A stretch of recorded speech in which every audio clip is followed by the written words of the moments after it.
উত্তৰ গুৱাহাটীৰ ব্ৰহ্মপুত্ৰৰ পাৰত এখনি ঐতিহাসিক শক্তি উপাসনাস্থলী দীৰ্ঘেশ্বৰী দেৱালয় অৱস্থিত।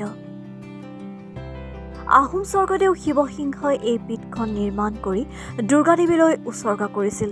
সেয়েহে এখন শক্তিপীঠ হিচাপে দীৰ্ঘেশ্বৰী দেৱালয়ক গণ্য কৰা হয়।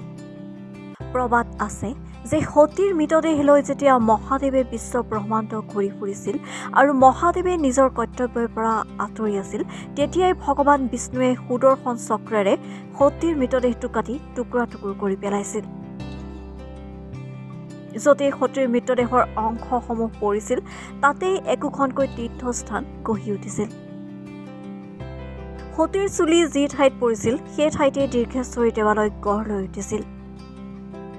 আন এক প্ৰবাদ মতে ঋষি মাৰ্কেণ্ডয়ে এই স্থানতে দেৱী দুৰ্গাক প্ৰসন্ন কৰিবলৈ কঠোৰ তপস্যা কৰিছিল। ঋষিৰ তপস্যাত সন্তুষ্ট হৈ দেৱীয়ে ঋষিৰ সন্মুখত আবিৰ্ভাৱ হ'ল আৰু বৰদান দিয়ে, আৰু তেতিয়াৰে পৰা দীৰ্ঘেশ্বৰী দেৱালয়খন দেৱী দুৰ্গাৰ পবিত্ৰ স্থান বুলি গণ্য কৰা হৈছে। প্ৰাচীন কালত দীৰ্ঘেশ্বৰী দেৱালয়খন আছিল নে নাছিল সেই বিষয়ে সঠিককৈ জনা নাযায়। কিন্তু বৰ্তমান যিটো মন্দিৰ আছে, সেইটো স্বৰ্গদেউ শিৱসিংহৰ নিৰ্দেশত তৰুণ দুৱৰা বৰফুকনৰ তত্বাৱধানত দীৰ্ঘেশ্বৰী দেৱালয় নিৰ্মাণ কৰা হৈছিল। দেৱালয়খন সীতাচল পাহাৰৰ শিখৰত ইটাৰে নিৰ্মাণ কৰা হৈছিল। দেৱালয়ৰ গৰ্ভগৃহত এক সৰু গুহাত এটি দুৰ্গাৰ প্ৰতিমূৰ্তি আছে।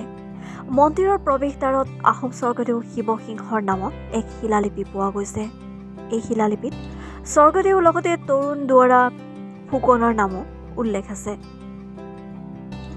১৭৫৬ খ্ৰীষ্টাব্দত স্বৰ্গদেউ ৰাজেশ্বৰ সিংহই এই দেৱালয়লৈ ৰাজকীয় ভ্ৰমণত আহিছিল।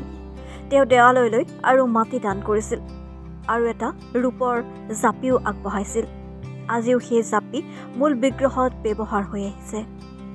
দীৰ্ঘেশ্বৰী দেৱালয় প্ৰতি বছৰে দুৰ্গা পূজা উলহ মালহেৰে পালন কৰি আহিছে।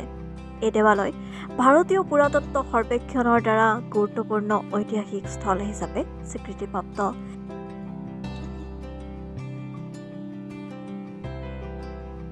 নিউজ ডেস্ক ৰিপৰ্ট, লেংটন বাতৰি।